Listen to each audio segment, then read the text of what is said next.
Basically, it was kind of like, hey, if you take 100 units of effort and you put it into your weaknesses, your weakness will get marginally better.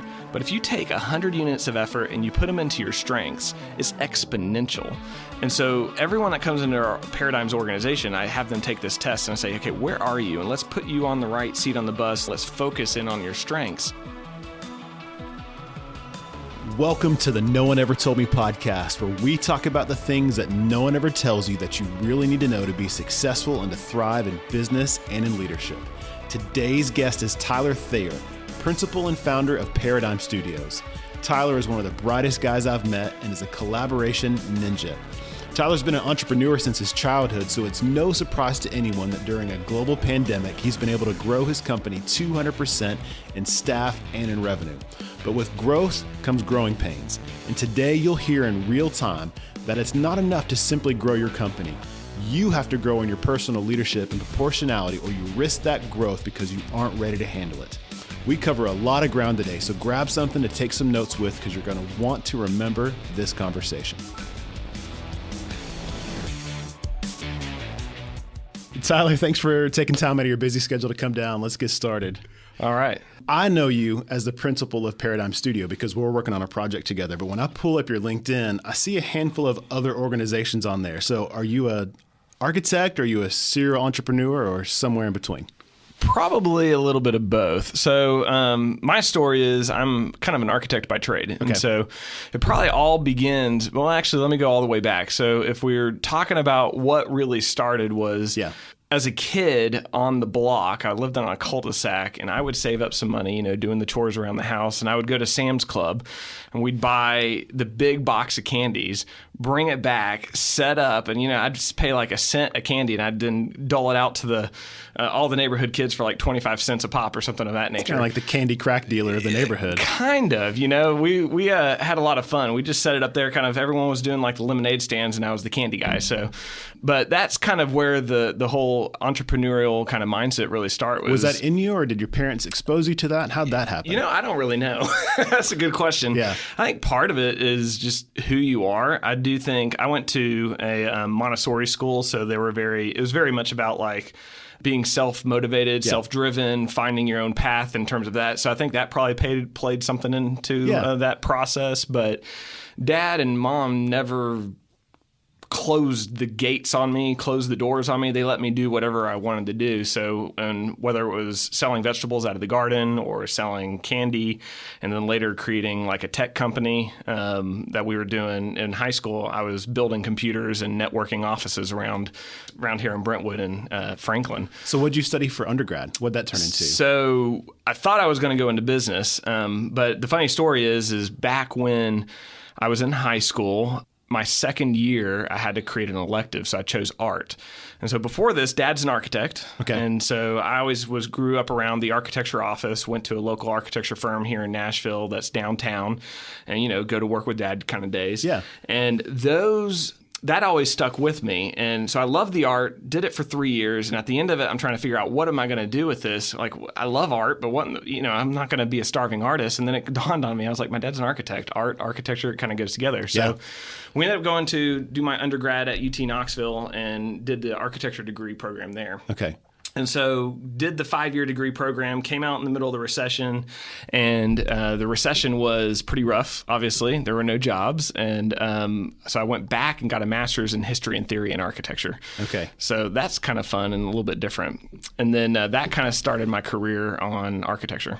Was it the job market that drove you back to the master's program? Is that what you said? Yeah, I'd say you come out during the recession. This was the Great Recession that I came out of, and there were just no architecture firms. So all the architecture firms around the nation probably let off about 50% of their employees. Wow. So you come out in the middle of that, and you're like, well, there's no real way to go. A lot of my peers were working at bars or, trying to find something else to do. Just with a really expensive degree to boot. Pretty much, yeah.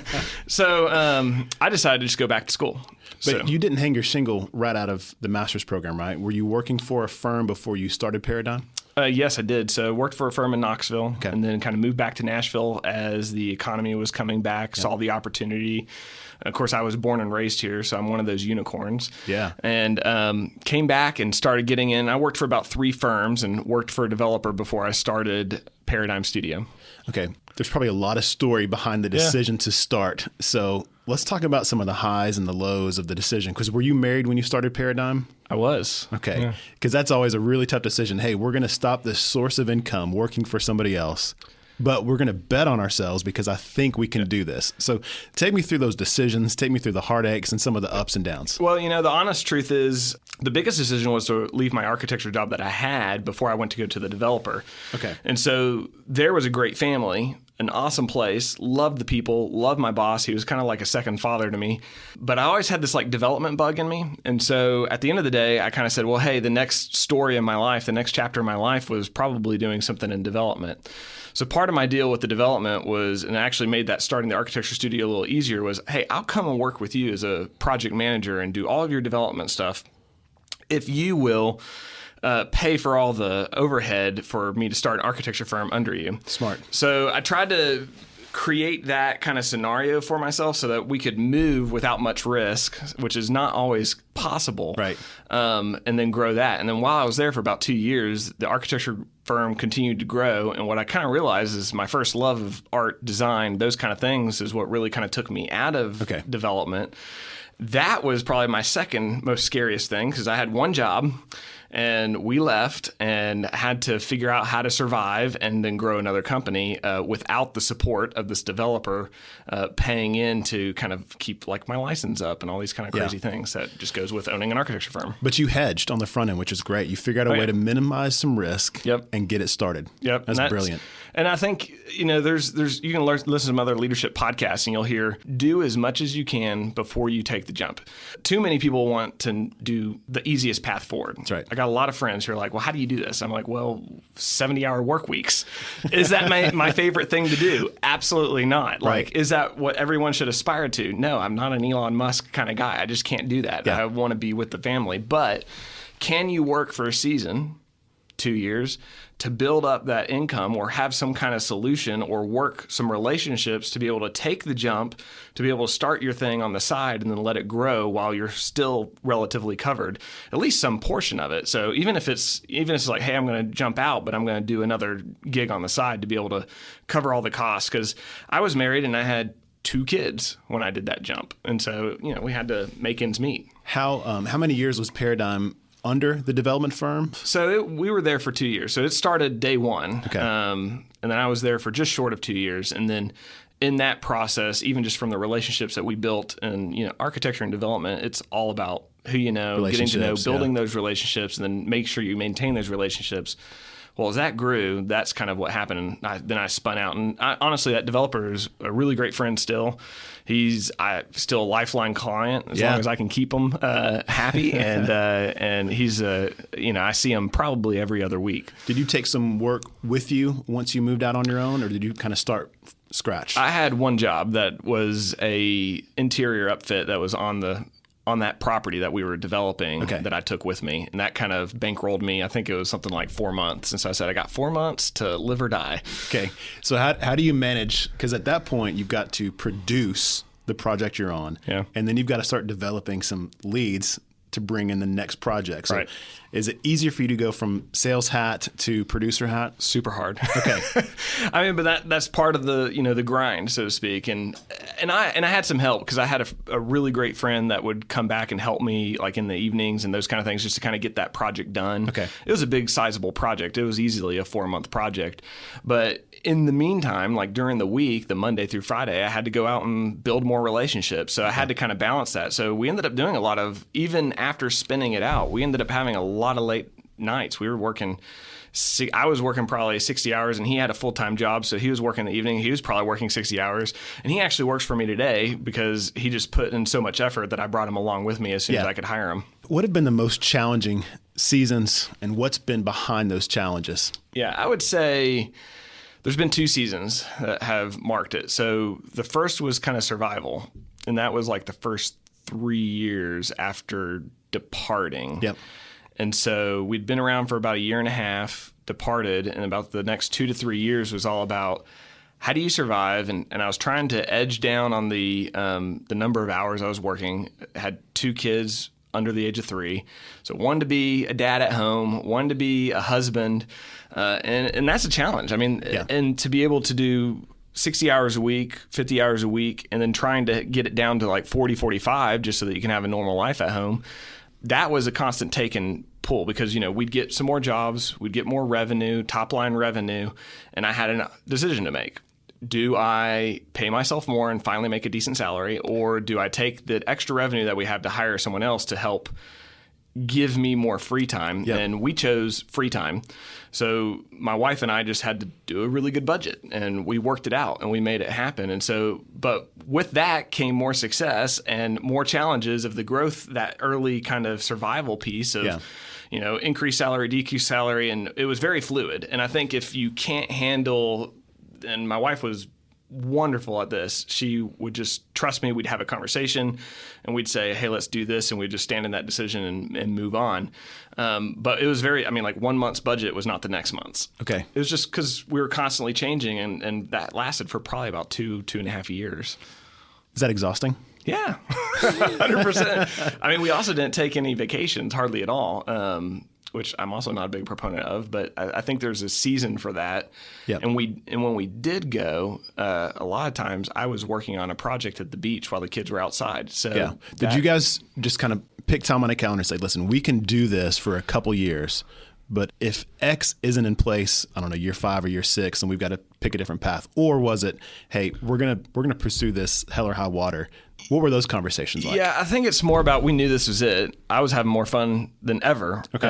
Working 60-hour weeks versus my old 40-hour gig. Even as an architect, this was way more fun. And I'm a business guy, so I've been entrepreneurial all my life. So I think this was always it. What we knew was we had to establish goals, and we had to hit that goal. And so, I started saying, okay, I'm gonna read some leadership books, like goal-oriented books, like how do you grow a business and those kind of things. And then, tell me about some of those books. Do you remember any in particular? Yeah, I would say, well, actually, one of them, I never read the book, but I got the materials from it, which was, there was this thing called the 411. And the guy worked for Keller Williams. And so they had developed this process of 1 year, 1 month, 4 weeks within that month.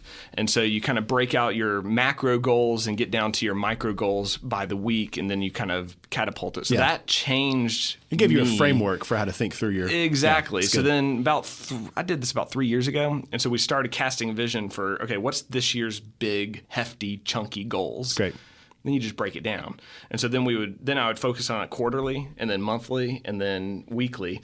And at that point, that's when we started really making some progress and said, well, one of my goals then became, hey, let's get my salary up to like a decent salary. Yeah. And then, hey, let's hire some more people to be able to offload. So I'm working more like 45-hour weeks.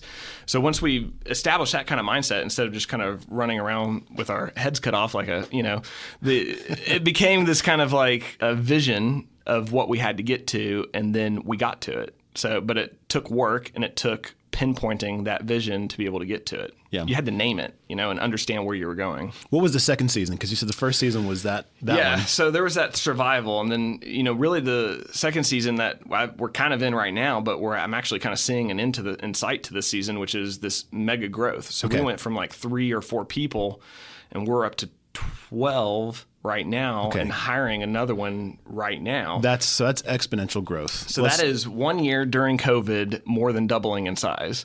All right. And revenue growth. So COVID has been a disaster for a lot of people. Yeah. Right. And I knew this back in March of 2020. It was like, I was thinking through a different paradigm of this will be very challenging for most of us, but there will be a select few that find a way to grow in this season, personally and professionally. So what's changed about the company? Like, why did it grow this last year? And then what's changed in your leadership since last year? Right. So 2020 started off with huge projections, and I was thinking like, man, this is going to be insane. We started off with about 5 employees, including myself, within the company, and we had these projects lined up. Now, we were blessed that most of those projects did not die when COVID came. Okay.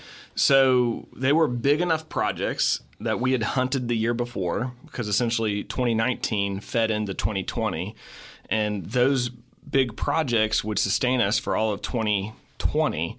Well, we continued to, for about 6 months or so, we kind of went home when COVID hit, and we were working from home, and that was a challenge in itself. And we were growing, and we had like 2 new people at the office that barely knew us. Like, they had only been there for like 2 months before we had to go home. So we started getting into Microsoft Teams and all that kind of good stuff, trying to bridge the gap while we're all working at home. And that season, I saw growth and stability in that team, and we had doubled in size at that point from 3 to 6. Okay. And then what I began to notice about October is our production went like way down. Like, the longer we were at home and apart, and we're very creative, our production and our disciplines. There's a all went synergy down. when you're together. That's right. Yeah, there is. And I think there's a time to be alone and kind of just heads down in work mode. But if you're that way all the time, you got to do something. Right. So I pretty much made the decision. I researched the CDC, and I said, hey, what kind of policies do we need to follow just to be able to come back to work? So we just decided, hey, we're going to all wear masks, and we're going to come back to work. Yeah. So we all came back in October, and production just skyrocketed. And it was really interesting to see that change of like this kind of lethargy at work or at working from home, and then coming back into the office. And yes, we all hated the mask, and we still do. But the thing is our production, our collaboration, our friendship started to grow again. Yeah. And it just invigorated the company. And then from there, we went from 6 to now 12 since October. Is the revenue percentage about the same increase as the staff increase? Yeah, I would say so. More or less, and we're a little bit different. It's very hard to scale architecture. We're very man hours based, and so it's not exactly a doubling, but and the man hours eat into that kind of expense ratio. You could get me talking about business and spreadsheets all day long. But that change was, with that came, I ended up hiring. So this season has been managing that growth, managing the team, and really growing. And so back to your question, which is what did you do? Well, I doubled down on reading some of these books, listening to podcasts, because I didn't know what I didn't know. Yeah. Hired a coach to kind of start coaching me through some of these things, and we meet every other week, and hired salespeople. So it's kind of like we're now growing because of all these things that we had in place. And then I realized we have doubled in staff, and some of these staff I don't even know hardly at all because we're still kind of social distancing. But there needed to be a framework within the company. So we went from this kind of renegade group coming out and being very entrepreneurial, very kind of without structure, and realizing we need structure. So since October, my sole mission this second season has been about growing culture and establishing structure so that we can thrive. Yeah. And that's what the last 6 months have been about. And I see probably another 3 months worth of very intensive structure building within the company. Right. And you've probably even seen it working together with me. Yeah.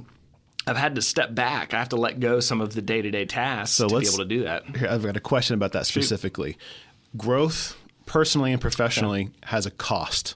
Yeah. I heard another leader say it like, as you go up, there are just some things you have to give up. What's the cost of growth for you personally? What's been the cost for growth organizationally? Yeah, so I am what a lot of people call Renaissance man, the kind of the guy that loves to do everything. And I do. I love doing everything. I have my drudgery zone pieces, the kind of that quadrant of things that you just don't really like to do, but I do like to do a lot. And I'm not a micromanager, but I'm really good at project management and design. And so that holistic kind of taking a project from beginning to end was kind of in my DNA. But then when I'm having to now translate that and delegate that to my team, I'm finding myself having to teach. And so what I learned was we took this. Have you heard of Strength Finders test? Absolutely. So I love that test. I found out that I'm really like my top 5 are all in the strategic thinking and all that kind of really great kind of strategic visioning and kind of achieving kind of sectors in that test. Well, when you look at that and you say, okay, if that's really my strengths and I need to grow this organization, I want to grow this organization, well, I need to put myself in the best position to take my strengths and multiply them. And so I had this thing that I always, I heard it from someone, I can't remember where it was, but basically it was kind of like, hey, if you take 100 units of effort and you put it into your weaknesses, your weakness will get marginally better. But if you take 100 units of effort and you put them into your strengths, it's exponential. And so everyone that comes into our Paradym's organization, I have them take this test and I say, okay, where are you? And let's put you on the right seat on the bus. Let's put you, I'm not saying ignore your weaknesses, but I am saying let's focus in on your strengths. And what we found is I'm starting to shed some and delegate and kind of get other team members to fulfill. Like I'm finding people that are organized. I'm not super organized. I'm honest. I'm just like all over the place. An entrepreneur that's not organized? Yeah, I know, right? What? So you get someone that's organized and you put them in that seat. Yeah. And you get someone that can design and that can carry a project through. You put them in that seat. Well, now I'm kind of pulling away and I've had to give up a lot of my design. I've transferred from the designer to the professor, going around the studio and saying, hey, what have you thought about this? Have you thought about this? And even more recently, I've realized that to get my team to perform, I have to put the decision-making power in their hands. So good. And so what I'm trying to do now is say, hey, have you thought about this? Have you thought about this? And they say, well, what do you think I should do? I'm like, well, that's kind of up to you. It's in your hands. I've given you my feedback. You've talked to a couple other people. You have to make a decision. And all of this is in architecture. It's a very laborious, effort. Meticulous, right? Yeah. It's very meticulous. The drawings, we do a lot of the front end very quick. But to get that front end concept and then extrapolate it to something a general contractor can execute and go build, right, is insane. The amount of manpower and brain power that goes into that. Right. Well, to get that to happen faster, I have to have my team making decisions without waiting on me to make the decisions. That's right. And so that's been what I've been trying to do, is trying to say, hey, here's my thoughts, run with it.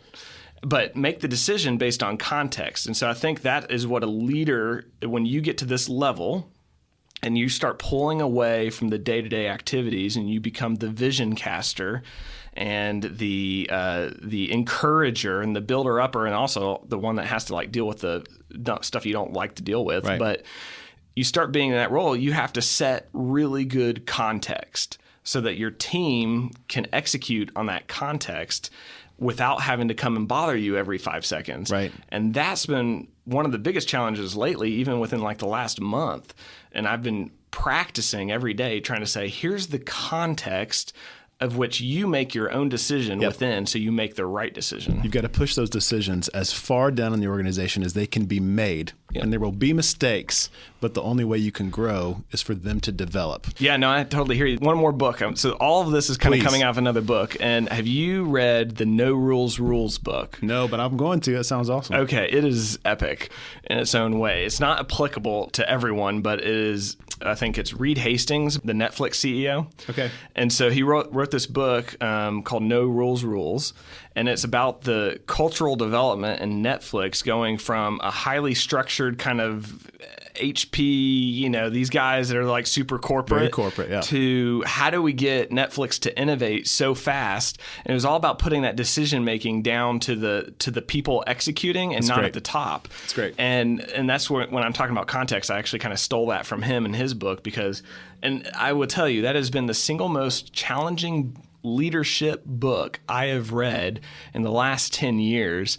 And it is not fully applicable to me, because he's talking about coding and these kind of things that don't kill people. I'm talking about building buildings that if it falls down. So I have to have rules and processes in the background. But I think from a cultural standpoint, it's fully applicable to the Paradym culture, right, and breeding responsibility and decision-making within the individuals in the firm, even though we still have to have some processes and some rules in place and checks and balances to make sure that building doesn't fall down.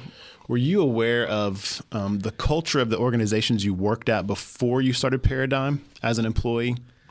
I don't think so. And I think a lot of architecture studios, there wasn't a lot of discussion on culture. Now, they were all different. I guess I was kind of aware to the culture, but it wasn't spoken about. It wasn't named. It wasn't named. Right. It wasn't discussed, and it wasn't constantly molded. I think my favorite one was one of the last ones I was in, which was very family-oriented. Okay.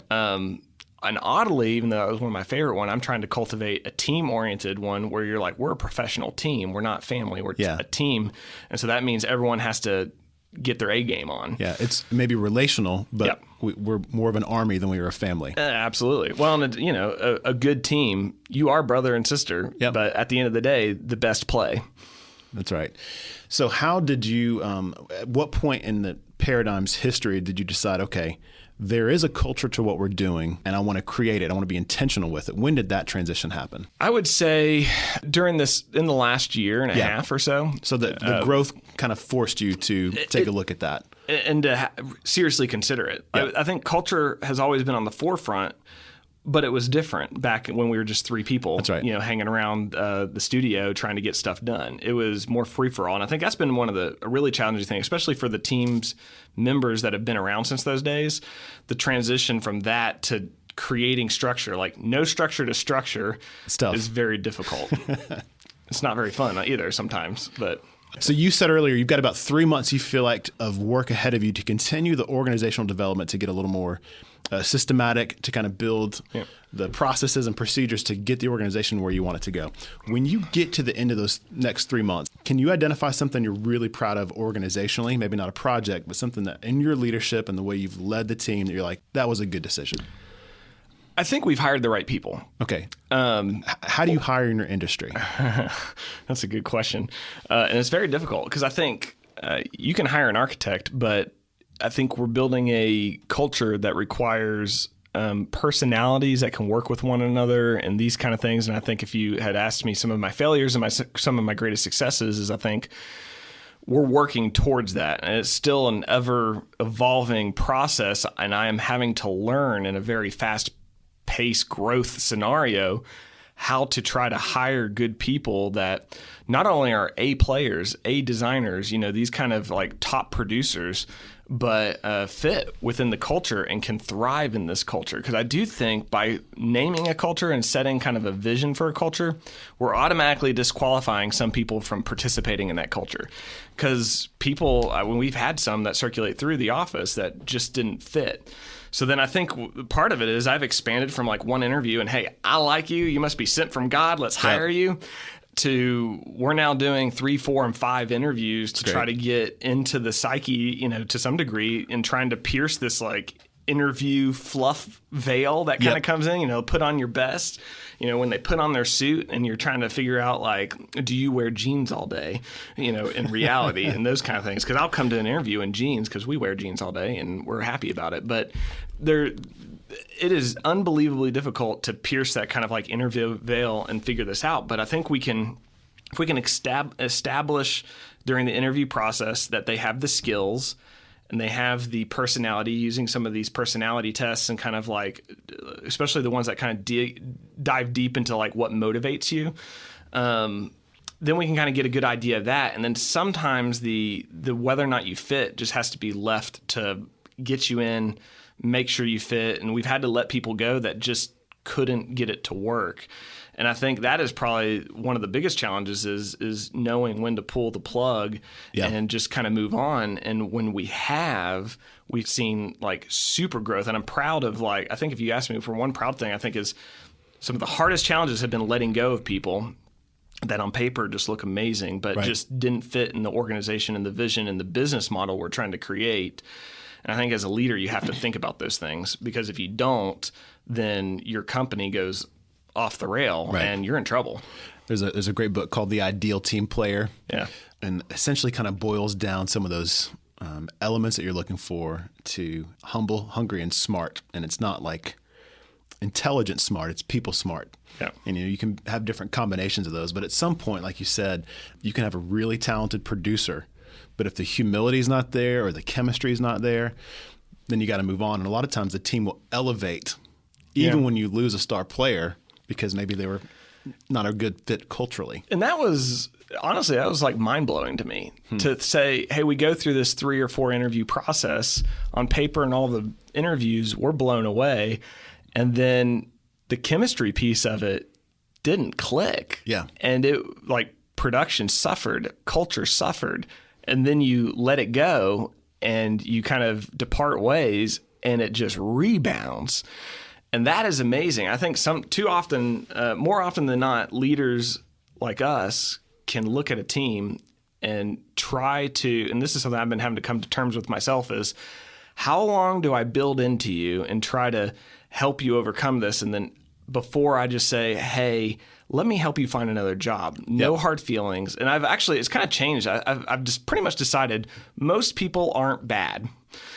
sometimes it literally is just not a great fit. And I would much rather address that, get that up sooner, have that honest conversation, that raw feedback, and say, let me help you. Like, I don't want to kick you off on the street. So either a very generous severance package, right, or let me just try to replace you. I think they're really healthy ways to transition staff. I agree. And so many leaders are scared of that moment. It's like, no, it's not about them liking you or you being kind. You can be kind as you're clear about them fitting or not fitting your organization, and you can find a really strategic way to move them off. It doesn't have to be a super painful moment. And I've struggled with just being clear. And that is a hard thing to do. Have you heard of the grace sandwich? So I'm kind of like, hey, you're doing really great here. We need to really work here, but you're doing really great here. And then like the thing that I'm trying to communicate is like a real pitfall that we need to kind of address immediately is like completely overshadowed by the grace, or the compliments or whatever. I'm trying to try to soften the blow. And even in the last 6 months, I've realized I got to cut that out. Like I have to be, when it comes to business, sometimes you just have to be very, and I hate to say blunt, but you have to be kind and clear. That's a really good way to say it. Kind and extremely, extremely clear, to the point of like, this is so dry that there's no way to misinterpret this, because people hear what they want to hear sometimes, even if you're saying it a different way. Well, we'll jump off transitions in a second, but one of the challenges, you hope to hire people who have self-awareness. Yeah. So when that conversation's happening, they go, okay, I see what's going on here.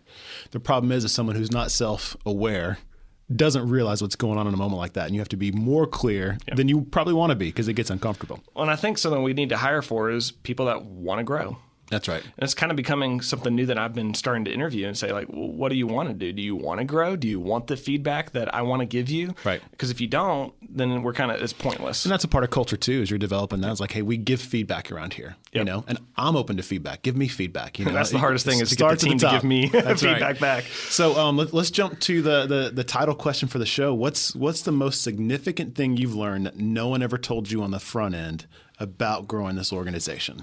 Probably the biggest thing that I wish that no one ever really told me, but I think is the value of resources. And what I mean by that is, we've mentioned several books. If you have a mentor, so if you're growing up in a company and you have a mentor to learn from and to lead you and to teach you, that's great. If you're starting from scratch, like I more or less have done, and with the other companies that I run right now and are planning to run, they're going to be built from scratch. You have to consume resources. I'm not a reader. Okay. I hated reading in high school and middle school. Like, just didn't like it. But I have grown to realize you have to consume knowledge to be able to kind of like put it out there. So if you're a Christian, you have to read the Bible. Yeah. If you're a business leader, you have to read leadership.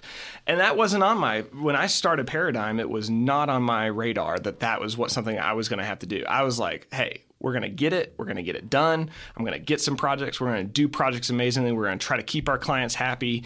Booyah. Yeah. Didn't happen like that. I needed to grow. And you would think that hiring new people and growing a company would be super organic and natural. It's not. It is a necessity. So you grow by necessity. You win a contract. You need some more workers.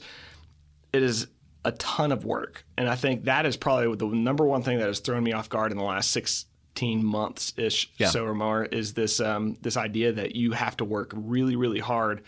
It's almost more difficult to do that than what you're gifted at, to cultivate and to grow and to learn so that you can lead others. That's so good. When you started the company, I'm sure you maybe had, it may have been low resolution, but you probably had a definition of what success looked like for Paradym.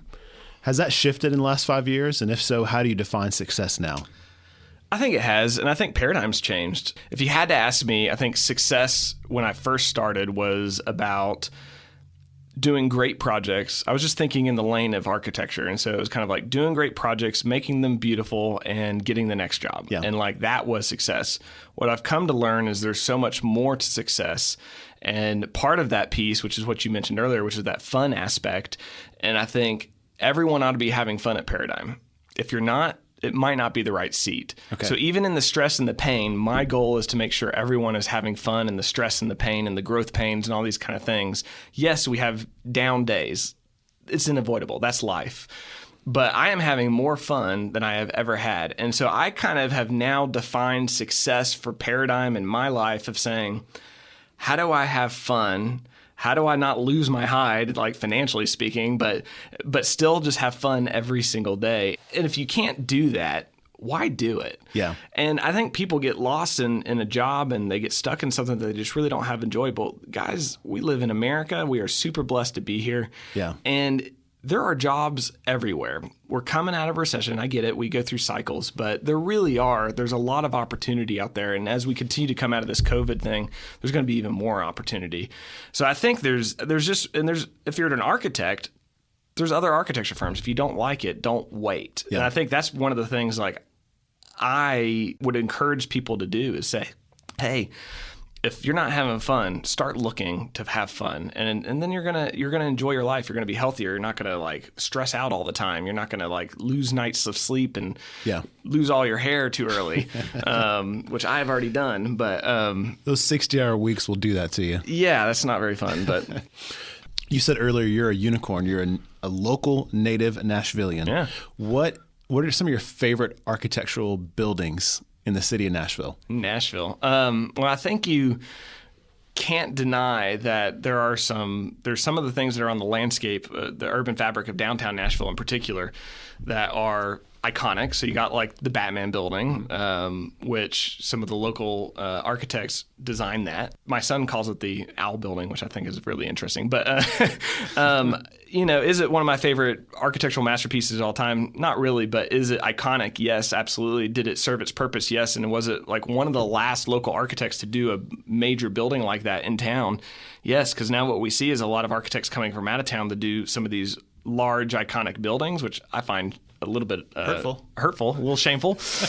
We got some architects that are just doing beautiful work all over town. And but you asked me that, and you kind of see that, and then you see like Shimmerhorn and those kind of things that are very iconic in their ways. They're not super modern in any way, and I'm a very modernist kind of architect, but they're beautiful in their own rights. And I think there's some other things that are coming down. There's some other architects that are just doing beautiful buildings and doing really thoughtful designs that are coming out all over Nashville and this whole region that could complement as well. So we have a really good design community here, both from music to art to architecture and all in between. So just maybe one more question. If you were sitting across the table from you, not just 5 years ago when you started Paradym, but maybe back up 10 years ago, what would you tell young Tyler? Probably I'll go back on what no one ever told me, which is I need to read more books. Yeah. I think if I would have started my knowledge journey earlier, just with the consumption of whatever it is, how much further I would be with 10 years. So if I'm reading, my goal right now is 24 books a year. So that'd be 2 books a month. Okay. Now multiply that by 10 years. Man, how much insight would I have had that was not just, textbook during school years and all that kind of good stuff. So, actually 10 years ago, I was already at school. I'm getting old. But I was already out of college and everything. But I think knowledge is just super important. There's this idea that in this temptation that you read a book and you have to apply it. But the reality is you don't. You can read a book, appreciate what it is, and then just table it and say, that was great, that was interesting, it's not applicable, or I disagree. Yep. And that is 100% okay. And I think people sometimes get caught up in the fact that like, well, I have to read this and apply it. Well, hey, who says that you can't start reading a book and then just say about halfway through it, this is worthless and move on to the next thing? Yep. There's so many books out there. And I think with the digital age, we're struggling with this with our kids right now, which is books are so precious in what they can offer. And then you have competing for that and really winning the war here, which is TV, the Netflix, the guys that I'm learning from, right? So the Netflix group of this age, video games. My son's into, Mario and all that kind of stuff right now. So you fight that, but you want one thing I want to train my son and my daughters to do, which is value books. And that's something I'm going to teach them, because I think it wasn't, and I don't know what the tension was in my childhood about, because I actually grew up loving to read in the early years, like when I first learned to read, and then it kind of became, I migrated toward math and video games and computer stuff. Yeah. So, but I think we as a society, and I could talk a whole nother podcast on, my philosophical ideas, but we have to value knowledge and not just entertainment consumption. Yeah, that's good. Well, Tyler, it's so fun to cheer you guys on from the side, to see the growth in the company, to see the work you guys are producing. And it's been a pleasure talking to you today. Thanks for coming down and sharing all your stories. Yeah, thanks for having me. And this is very awesome what you're doing here. So I'm really excited to listen to some more. So thanks. Yes, I love how quickly Tyler's brain works. He goes 1,000,000 miles an hour, and it's so fun to work with a leader like him. So we covered a lot of ground today, but here are some things that really stuck out to me. Number one, it's always the right time to grow your knowledge. You're never too early or too late in your career to gain more wisdom. We have more leadership resources at our fingertips than at any point in history. So set a goal, commit to read or to listen to podcasts, and get smart. Number two, if you lead an organization at any level, you have to name your culture. It's not enough to recognize that your organization has a culture. You have to put handles on it. You have to call it out. You have to hire for it, and you have to fire from it. Tyler said it so fast that you may have missed it, but great cultures reject things that don't fit, and that's okay. You want to be in the trenches with people who specifically thrive in your unique culture. And finally, if you want your business to grow fast and to scale, you have to commit to pushing decisions as far down on the org chart as you possibly can. If you're the only decider in your business, you are the bottleneck for growth. I'm a committed learner, and I hope that you're getting as much value from these conversations as I am. If you are, drop me a note on our Instagram and let the world know. You can also help these conversations go further faster by rating and reviewing on your preferred podcast platform. Thanks again for listening, and plan to join us next time on the No One Ever Told Me podcast.